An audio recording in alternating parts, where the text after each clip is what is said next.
Howdy doody, everyone! No, it's not howdy doody time. Sorry to disappoint every one of you. But, you know, back up here again to pick up a few items that I have to ship out.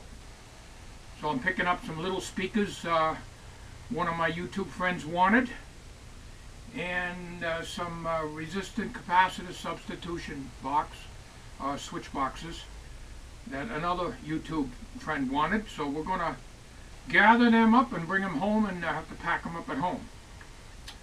Well, I've got some more stuff here to show you. Let's take a look. Here's some Belden shielded wire, braiding rather, braiding. Looks like 5/16. Anyways,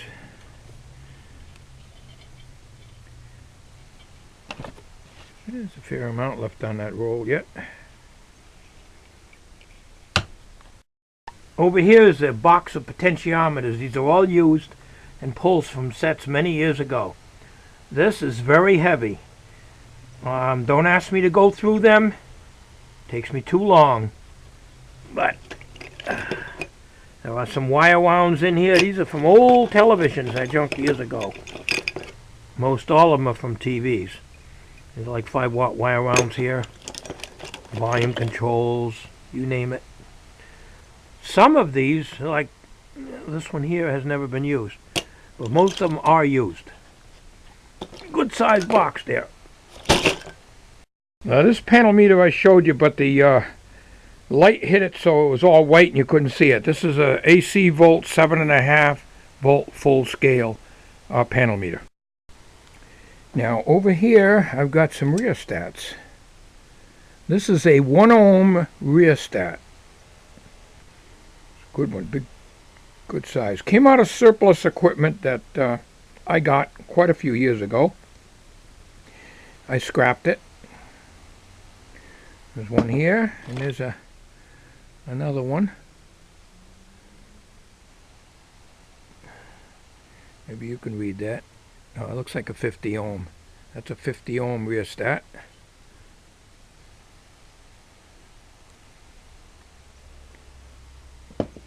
And here's another one.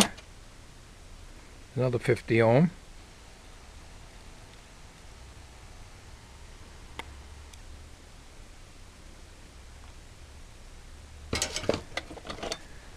And some rods and ends. This is another tape recorder motor. Battery pack, a tape recorder, AC tape recorder motor. Here's another rheostat. I'd sell the rheostats, pack them up. They're not a big deal to send out. A cute little one here. I don't know what, offhand, I don't know what the resistance is on it.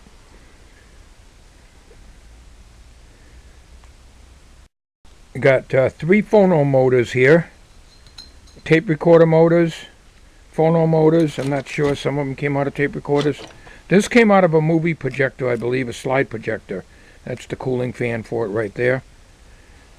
This one here, a little dusty here, but that's free. There's no charge for that. This looks like it might be a reel-to-reel tape recorder motor. And let's see what we got here. There's another. This is an oldie, an old phono motor. Feels like it's got a little bearing play in there. Let's see what we got down here. Here is a little wire wound control. Used to use these as speaker faders in the old car radios and stuff. Low power stuff, you know. There's a tiny little baby rheostat. There's a little guy here. Yep. You never know what you're going to find up in here. Oh, this thing. I used to jam AM radios. This is a jammer I built years ago. There used to be, when I worked with a vending company, actually it's a slug tune coil, an oscillator circuit that would resonate at the AM broadcast band, and in this case it was tuned to 77 WABC. Well, the music at that time that they were playing, I couldn't stand some of the songs, so when I used to go into these places, I'd have this thing stuck in my pocket. And nobody knew where the heterodyning was coming from, and it blocked out the station long enough that I could fill the vending machine in peace before I left. Anyways, she's all taped up, and there's a little switch on the bottom here. A little slide switch to turn it on and off. Don't ask me how I even made it. It's too many years ago. Well, looking further in this box here is a nice tuning knob. That looks nice on somebody's rig. And some nice knobs. These I think were new knobs. And a lot of these got surplus.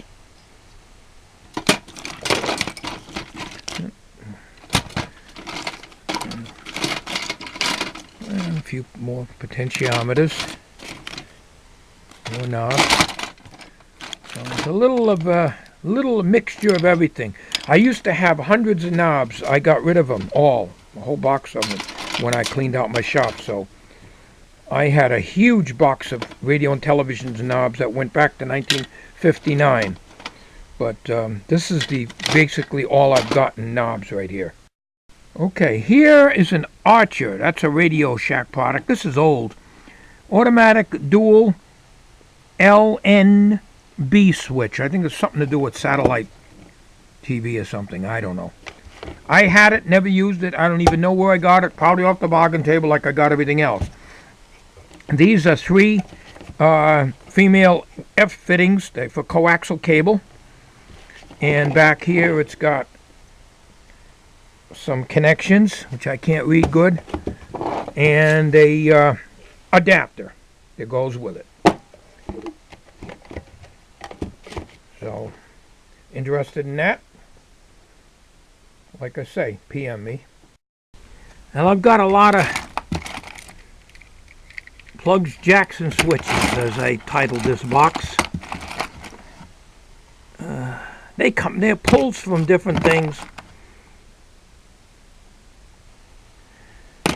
but half the stuff I don't even know, what it came out of. There's a mixture of everything. I would say about 8 or 9 pounds right there. And then I got this box. All kinds of odds and ends.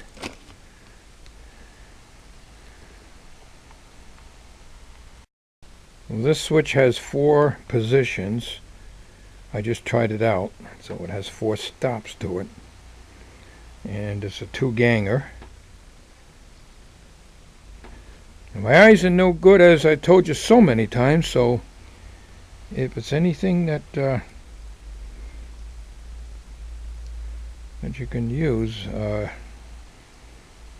there's a Mike in Canada who expressed interest in a certain type of switch, double pole. I don't remember how many position switch he asked about, but well, anyways, there's all kinds of switches here, and they come out of different things. So, this one here has never been used. But there's lots of goodies. Too many to show on this video. Now these are cushions for a turntable. Acoustic cushions. They never really worked all that good, but they are cushions. I got 4 of these. And what they do is they go underneath the turntable, such as this. This turntable here, they would normally go up underneath. You'd lift it up and put one under each corner. And they're like a acoustic cushion to keep from feedback from the speaker and the floor vibrations and everything. I've used them up here. I didn't find them all that effective, but I just thought I'd throw that out to you. An IC extractor, I never used it. Even 10 years ago, I couldn't see very well. Oh, there goes my cell phone. Excuse me a minute. Over here, you've seen this on an earlier video I made a couple years ago. This is a, I think, an 1.5-inch TV with a magnifier on it. It's a Panasonic, I believe. And it does work. Of course, these things aren't much good anymore unless you transmit a signal into them because everything's digital now. It does work, except that it has no vertical lock. And these are way too small for me to even trace out and work on. I couldn't do this repair even if 30 years ago if this was available. But anyways, something like this don't weigh that much. If anybody's interested in it, I'll give you a good deal on it. But it's a handyman special. This slides off. This magnifier here does slide off. And originally I was going to just save it for a collector's item, but I have a Sony Watchman at home, so I don't need this. Here is an Archer. Again, I told you Archer is a Radio Shack product. It's a 70-channel amplifier for television. There's apparently a gain control right here. And just plugs in. I don't know whether this will work on amplifying digital signals or not. I don't know too much about that stuff. Well, here's a Argon tape head demagnetizer. This is the old style. Original paperwork. I don't know if I've ever used this because I have a pencil type that I've used. But anyways, items like this I don't mind shipping if anybody's interested in it.